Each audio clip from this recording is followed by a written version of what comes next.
안녕하세요. 서차원의 신앙 일침입니다. 오늘도 서차원의 신앙 일침을 찾아주신 여러분 모두에게 주님의 은혜와 평강이 가득하기를 기원합니다. 오늘 서차원의 신앙 일침은 정말 가치 있는 자랑이 무엇일까라고 하는 것입니다. 정말 가치 있는 자랑이 무엇일까? 제가 처음 하나님의 부르심을 받았을 때, 그때는 제가 재수하고 있었을 때였는데요.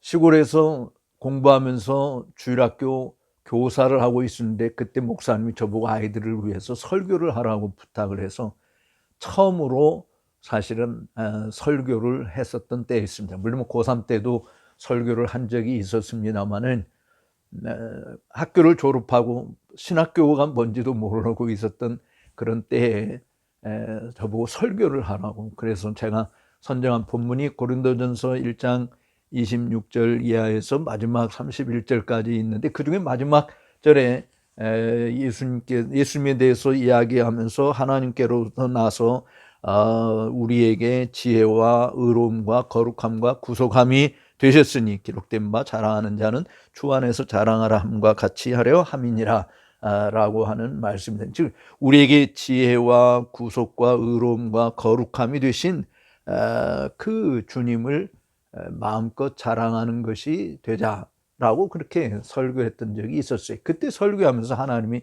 너는 왜 자랑하려고 하지 않느냐라고 하는 강한 책망의 소리가 내 양심으로부터 복받쳐 올라와서 가던 길을 포기하고 신학교로 들어오게 된 계기가 되었던 것이었는데요. 사실 우리 사람들은 정말 각 분야의 달인들, 최고의 지위에 오른 사람들이 있습니다. 물론 권력자들은 권력을 자랑하고 싶어 할 거고, 과학자들은 과학 실력을 뽐내고 싶어 할 것이고, 예술가들은 자신들이 그림 분야든 노래 분야든 또는 어떤 조학 분야든 자기 나름대로 최고의 지위에 오른 사람들, 자신들의 재능과 재질과 능력을 뽐내고 자랑하는 일들이 분명히 존재합니다.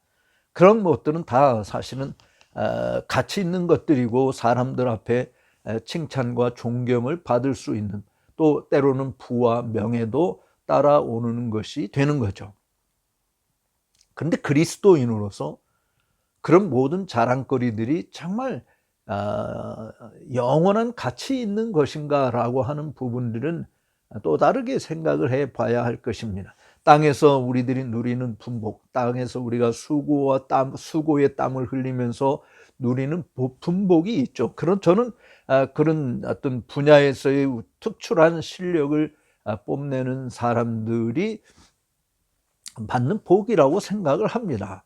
공부 잘하는 사람은 의사가 되든지 판사가 되든지 과학자가 되든지 나름대로 법조인들이 되어져서 정말 여생을 아무런 문제 없이 편안하게 보낸 보장이 되는 그런 것도 자랑스럽고 뽐내죠. 옛날에 사법고시 합격되면 마을에 플랜카드 붙여서 아무개 씨가 사법고시에 합격했다고 자랑하고, 또 서울대만 들어가도 시골에서는 사실은 플랜카드 붙여놓고 자랑하고 있지 않습니까?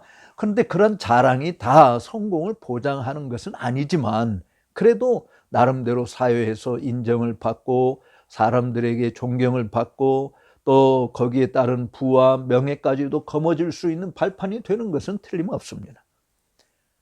그렇지만 정말 가치 있는 자랑, 나의 모든 그 업적을 통해서 다른 사람들에게 도전과 감동을 줄 수 있는 것이 있지만, 그러나 그 모든 것이 다 생명을 주는 결과를 얻는 것은 아닙니다.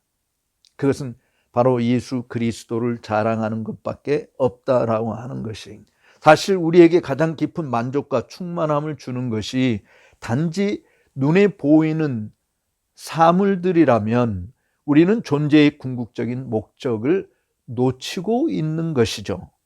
우리의 영혼은 오직 하나님 안에서 안식을 얻기 전까지는 항상 공허하고 만족하지 못할 것입니다. 하나님만이 우리의 영혼이 온전함과 행복을 위해 필요한 모든 속성들을 지니고 계시기 때문에 그렇죠. 오직 우리가 그리스도 안에서 하나님과 구원의 관계를 맺을 때에만 우리는 하나님 안에서 기뻐하고 자랑할 수 있는 확고한 근거를 가질 수 있는 것입니다. 따라서 우리가 우리 하나님으로 알지 못한다고 한다면 하나님 안에서조차 진정한 복됨을 누릴 수 없고요. 또 사람들이 가지는 그 자랑 자체도 공허한 것이 될 수밖에 없을 것입니다. 근데 하나님을 아는 자들은 내가 이룬 업적을 드러내는 일보다도 더 위대한 것이 바로 우리에게 지혜와 의로움과 거룩함과 구속함이 되신 주 예수 그리스도를 자랑하는 것으로 대체를 하는 것입니다. 우리가 가질 수 있는 기뻐하는 능력은 또 고통을 당하는 능력이기도 하다라고 하는 점을 생각해 보시기 바랍니다. 하나님께서는 인간에게만 특별히 주신 선물이 있죠. 처음 창조 때 인간 본성에 부여된 이런 선물들은 다른 피조물들보다 뛰어난 것이었고 이것들이 바르게 질서 잡히고 올바른 대상에게 행하게 될 때에 인간의 영혼은 다른 어떤 피조물도 도달할 수 없는 놀라운 행복의 경지에 이르게 되는 것입니다. 사실 하나님께서 율법을 우리에게 주신 것도 우리의 행복을 위해서 주셨다라고 말씀했거든요. 하지만 인간이 죄로 타락함으로 인해서 이 선물들은 그만 질서를 잃어버렸고 본래의 방향에서 벗어나 버렸습니다. 그래서 이 선물들을 올바르게 사용하면 우리를 행복하게 만들 수 있는 것이지만 반면 잘못 사용하게 되면 다른 어떤 피조물들도 더 깊은 비참함에 빠지게 되는 것이죠. 하나님께서 인간에게 다른 피조물들과 구별되는 두 가지 주목할 만한 능력을 우리에게 주셨습니다. 나는 자기 자신을 인식하고 반성할 수 있는 능력이다 라고 하는 것입니다. 그러니까 두 가지 선물 중에서 하나가 내 자신을 반성하고 인식하고 반성할 수 있는 능력을 주셨어요. 뭐 동물들에게 이런 능력이 있는 거 아니잖아요.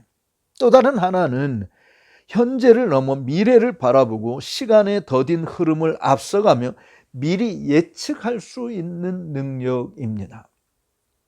뭐 이것은 고개를 갸우뚱하실 분도 있을지 모르겠어요. 왜냐하면 미래를 전혀 우리가 알지 못하고 예측하기는 더 어렵기 때문에 그렇습니다. 그러나 하나님께서는 우리에게 이러한 능력을 주셨다라고 하는 것이에요. 요컨대 인간은 다른 피조물보다 더 많은 이해력을 갖도록 창조된 존재이고 그래서 현재의 것들에서 더 큰 기쁨을 느낄 수 있고 미래에 대해 더 깊이 생각할 수 있는 능력을 지닌 존재인 것입니다. 사실 불확실하지만 미래를 위해서 지식을 축적하고 부를 축적하고 삶을 오늘의 축적이 내일의 우리 자신인 것을 이야기하고 있지 않습니까? 사실 오늘이라고 하는 이 날밖에는 우리에게 주어진 것이 없지만 결국은 미래를 향해서 나아가는 능력, 뭐 동물들에겐 그런 능력이 없잖아요. 그냥 배고프면 배고픈 대로 먹고 자고 싶으면 자고 놀고 싶으면 놀고 그 하루살이와 같은 그런 삶을 살지만 인간에게는 그런 것이 없는 거죠. 그렇기 때문에 지난 역사 속에서 인간이 이루는 업적들 정말 발전시킨 놀라운 결과물들이 바로 하나님이 우리에게 주신 이런 능력의 소산물들이다라고 하는 것이죠. 요컨대 결국 한 사람의 행복과 비참함은 바로 여기에 달려 있는 부분이에요.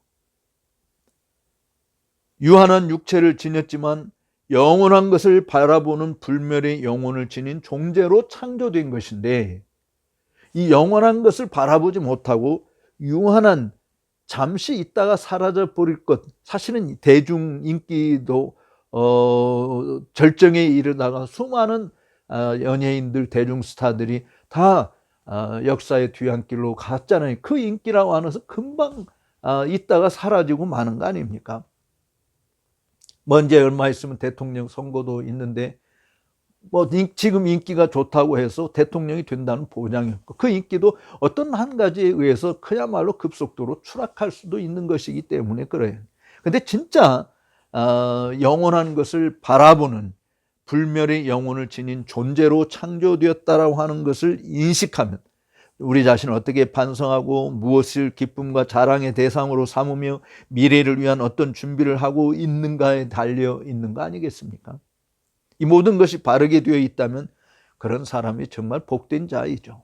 뭐 저는 정치가는 아니기 때문에 말할 수 있는 것은 아니지만 정말 정치한다고 한다면 국가와 민족에게 무궁한 발전을 위해서 내가 어떤 일을 할 것인가, 어떻게 기여할 것인가라고 하는 그런 이상과 꿈이 없다고 한다면, 또 그런 일을 위해서 준비된 것이 없다고 한다면 뭐 지도자로 나서서 해봤자 실패할 수밖에 더 있겠습니까? 그러니까 영원한 것들을 내다보고 미리 준비할 수 있는 능력, 예측할 수는 없지만 그래도 앞을 내다보는 예지력, 이런 것들을 가지고 준비한다면 그런 것이 없는 사람은 사실은 짐승보다도 더 희망이 없는 거죠. 인간의 본성은 어떤 것을 자랑하고자 하는 경향을 지니고 있습니다. 이것은 인간의 어떤 탁월함이나 유익을 붙잡을 수 있는 능력, 곧 짐승을 능가하는 이해력에서 비롯된 것이죠. 동물들도 어떤 것을 누리긴 하지만 자신이 그것을 누리고 있다고 하는 사실을 인식하거나 성찰하지 못하기 때문에 인간과 같은 기쁨을 느끼지 못하는 것입니다. 어떤 사물에 대한 명확한 이해를 가지게 될수록 그것에서 더 큰 기쁨이 따라오게 마련인 것이죠. 많은 피조물들이 독특한 특성과 유용함을 지니고 있지만 그것을 인식하지도 못하고 활용하지도 못하기에 그런 것들 자체가 그들을 행복하게 만들어주는 것이 아니죠. 오직 인간만이 그것들을 향유할 수 있다고 말할 수 있습니다. 왜냐하면 오직 인간만이 그로부터 기쁨을 누릴 수 있는 능력을 가진 존재로 하나님이 지으셨기 때문에 그렇습니다. 그러니까 사실은 그런 능력을 주신 하나님을 자랑하는 것이죠. 뭐 예를 들어서 제가 이 컵이 정말 세계 하나밖에 없는 국보 중에 뭐 보물 중에 하나라고 칩시다. 근데 이것을 내가 만든 것이 아니고 누군가로부터 받은 것이라고 한다면 내가 그냥 이 자체만을 자랑하고 하는 것도 폼내지 뭐 좋은 일일 수도 있지만, 그러나 이것을 주신 분, 나에게 선물로 주신 분에 대해서 말하지 않고 이것을 자랑한다고 한다면 마치 이것이 내 것으로부터 내게서 나온 것이냐 오만함에 이르게 되는 거 아니겠어요? 근데 받은 것, 즉 우리 인간에게 주신 이런 이해력과 예지력과 또 정말 성찰력, 분석력, 이런 모든 능력들을 주님께서 주셨다. 그 주님, 창조주 주님을 자랑하는 것이 당연하지 않겠는가라고 하는 것입니다. 하나님의 절대성만으로는 뭐 자랑할 수 없겠죠. 이것은 하나님의 절대적이고 이해할 수 없는 복됨, 자족, 기쁨에 대한 우리에게 단서를 주는 겁니다. 하나님의 복됨은 무한할 수밖에 없습니다. 하나님은 자신과 모든 피조물을 아시는 지식이 무한하시고 자신의 모든 능력과 선함과 덕을 완전히 아시는 분이시기에 거기에 상하는 기쁨과 즐거움을 누리시는 거죠. 따라서 인간의 본래 창조된 방식에 따라 가지는 자랑과 자부심에는 바람직한 것도 있습니다. 다윗은 시편 34편 2절에서 내 영혼이 여호와를 자랑하리니 라고 말했고, 시편 44편 8절에서는 우리는 하나님을 자랑하였나이다, 우리가 항상 주의 이름을 찬송하리다 라고 말합니다. 우리의 영혼이 하나님의 자족성, 하나님의 충만하심, 그 안에 있는 무한한 선하심, 지혜, 능력, 거룩, 이런 보화들을 파악하고 그것들이 우리의 상태에 얼마나 적절하고 알맞은지를 깨달으며 하나님의 충만함과 우리의 공허함, 하나님의 긍휼과 우리의 비참함, 하나님의 무한하심과 우리의 부적합함 사이에 얼마나 달콤한 조화가 있는지를 알게 될 때 그분 안에 우리의 영혼을 채우고 넘치게 할 충분함이 있다는 것을 느끼게 될 때 영혼은 바로 그 기쁨의 향기로 가득 차게 되는 것이죠. 우리의 각 감각들이 적절한 대상을 만날 때 상쾌함을 느끼는 것을 떠올려 보십시오. 뭐 예를 들어서 봄꽃이 정말 활짝 피어있는 그런 시절인데 향기로운 냄새는 우리의 후각을 즐겁게 하고 아름다운 색깔은 시각을 즐겁게 하는 거 아니겠습니까? 그러나 이보다 더 큰 기쁨이 있죠. 하나님은 불멸의 영혼이 가장 잘 어울리는 대상이며 영혼의 모든 능력에 정확히 부합하시고 헤아릴 수 없는 달콤함으로 그것을 채우시는 전능자라고 하는 사실입니다. 그러므로 사실은 하나님 안에서 내가 안식할까지는 나는 안식을 이 땅에서 찾을 수 없는, 어떤 기쁨도 만족도 찾을 수 없다라고 하는 어거스틴의 고백은 그야말로 정확한 고백인 것이에요. 우리가 이 땅에서 가지는 그 모든 즐거움과 낙이라고 하는 것은 사실은 솔로몬이 이야기한 것처럼 헛되고 헛되니 헛되고 헛되도다. 다 헛된 것에 불과한 것이, 왜냐하면 다 사라지고 마는 것들이기 때문이죠. 그런데 정말 하나님을 아는 이 지식, 하나님과의 관계 속에서 얻어지는 이 모든 부분들은 우리 영혼의 모든 능력에 적합히 정확하게 부합하시는 분이고, 헤아릴 수 없는 달콤함으로 우리의 심령을 채워주시는 분이시다라고 하는 것입니다. 그러니까 하나님으로 만족하는 삶을 여호와는 나의 목자시니 내가 부족함이 없으리로다라고 고백할 수 있게 되는 것이죠. 또 우리는 하나님을 소유하기 전에는 진짜 하나님을 참으로 자랑할 수 없는 존재이죠. 아까 이 컵을 이야기했습니다. 내가 이것을 소유하지 않으면 이 컵에 대해서도 자랑할 수 없고 이 컵을 주신 분에 대해서도 자랑할 수 없는 것이요. 사랑하는 여러분, 하나님 안에서 자랑하고 기뻐하는 것은 단지 그분이 우리의 영혼과 잘 맞고 조화된 분이기 때문만이 아닙니다. 그에 대해 그분이 나의 하나님이라고 하는 소유의 확신이 있어야 하는 것입니다. 나의 하나님, 나의 주라고 하는 그런 고백이 있어야 되는 것이죠. 우리가 어떤 것을 사랑하는 이유는 그것이 본래 훌륭하거나 아니면 내 소유이기 때문입니다. 그러나 우리가 어떤 것을 자랑하는 것은 그것이 훌륭함일 뿐만 아니라 내 것일 때 그런 것이죠. 이렇게 높고 위대한 분이, 이렇게 충만하신 주님이 나의 하나님이 되시다니 라는 자각이 영혼으로 하여금 감격 속에 자신을 높이 들게 만드는 것이죠. 이것이 진정한 자랑의 출발점 아니겠어요? 허무가 죄로 죽었던 우리들이잖아요. 우리 스스로 도저히 죄로부터 자유함을 누릴 수 있다든지, 우리 스스로 정말 구원에 이르는 길을 만들어낼 수 있다든지, 하늘로 치솟아 올라갈 수 있는 능력이 전혀 없는 우리들에게 하나님께서 오셔서 우리의 죄를 용서해 주시고 우리를 구속하여 어둠의 자리에서 빛의 세계로 들어오게 하시고 우리를 하나님 나라의 권속으로 만들어 주셔서 하늘로 갈 수 있는 그런 복락을 누리게 해 주셨다고 한다면 이것이야말로 얼마나 자랑스럽고 기쁜 것인가라고 하는 것입니다. 바로 자랑의 출발점이 그런 신분의 변화라고 하는 것이죠. 그리고 말씀드리건대 우리 영혼에 가장 합당한 분이 하나님이신 것처럼 가장 진정으로 우리의 소유가 될 수 있는 분도 하나님이신 것이에요. 아브라함이 내가 너의 방패다, 내가 너의 상급이다 말이죠. 사실 하나님께서 독생자를 주신 것은 당신 자신을 우리에게 주신 거나 똑같은 것이잖아요. 내가 너희의 기업이다. 하나님이 우리의 소유가 될 수 있다라고 하는 거예요. 믿는 자가 가진 모든 것 중에서 하나님보다 더 자신의 것이 되는 것은 없습니다. 하나님만큼 그와 불가분하게 결합된 것도 없는 것이죠. 로마서 8장에서 바울이 그것을 승리의 외침으로 표현합니다. 영혼의 참된 소유는 단순히 지금 함께 있을 뿐 아니라 죽음을 넘어 존재하며 또한 영혼에 결코 분리되지 않는 것이라야 하는 거죠. 하나님에 대하여 아무리 많은 말을 해도 여러분의 영혼이 그분을 소유하고 있지 못하다고 한다면 그것은 공허한 메아리에 불과한 것입니다. 하나님을 이야기하지만 소유하지 못한 사람들이 무지기수로 주변에 널려 있게 하나님을 인정하지도 않고 하나님을 경외하지도 않고 하나님께 돌려야 될 영광도 가로채는 일들을 스스로 저지르고 있지 않습니까? 그러나 우리가 하나님을 소유하게 될 때 마음은 안에서부터 뛰게 되는 것이죠. 우리의 심령의 변화를 받아서 하나님을 사랑하시고 기뻐하시고 온전한 뜻이 무엇인지를 분별하는 자리로 나아가게 되는 거 아닙니까? 하나님의 자랑은 그분의 사역에 대한 자랑으로 이어질 수 있는 것이고, 이는 하나님 자신 안에서 나의 자랑이 그 하나님 자신 안에서 흘러나오는 것이지만 사실은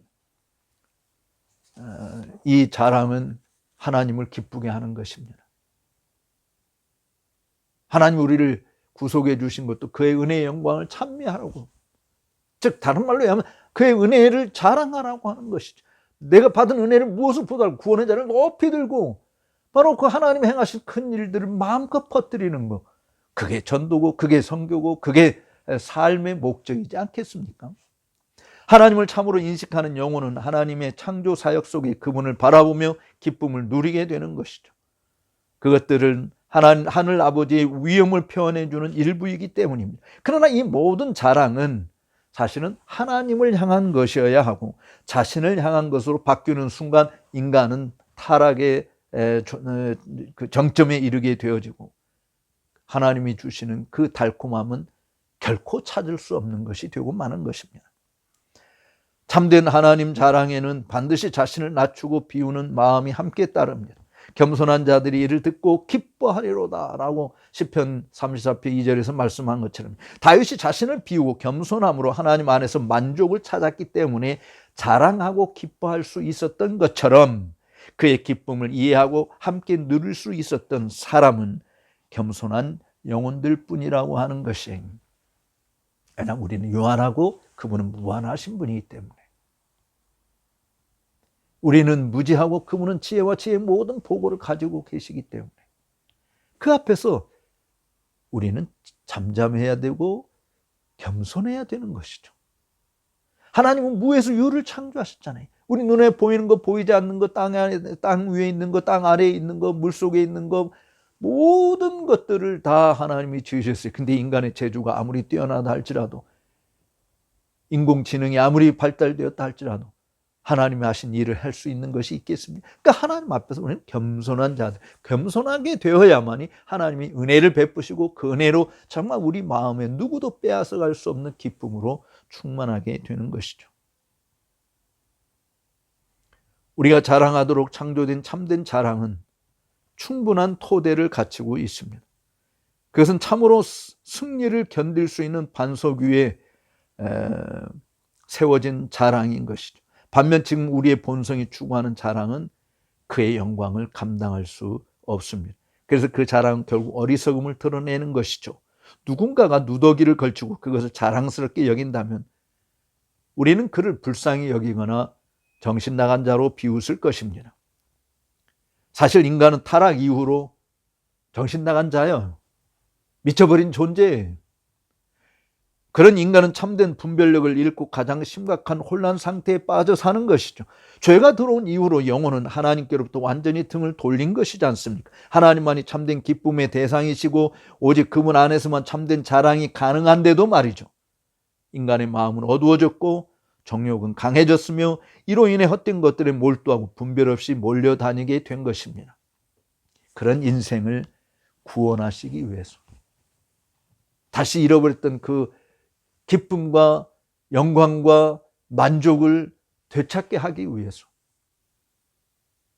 아들 예수 그리스도를 이 땅에 보내셨고 우리가 받아야 할 모든 형벌을 그분께서 친히 당하신 고난의 길을 가신 것이고, 우리가 죽어야 될 그 자리에서 예수님이 대신 죽으심으로 우리가 나음을 받게 되어지고 그분이 다시 살아나심으로 우리가 의롭다함을 받게 된 이 놀라운 영광스러운 은총을 입게 된 것이 성도라고 한다면, 성도의 자랑은 마땅히 내가 손에 가지고 있는 것이 아니라 나를 이렇게 만들어주신 주님을 드높이는 길을 가야 할 줄로 믿습니다.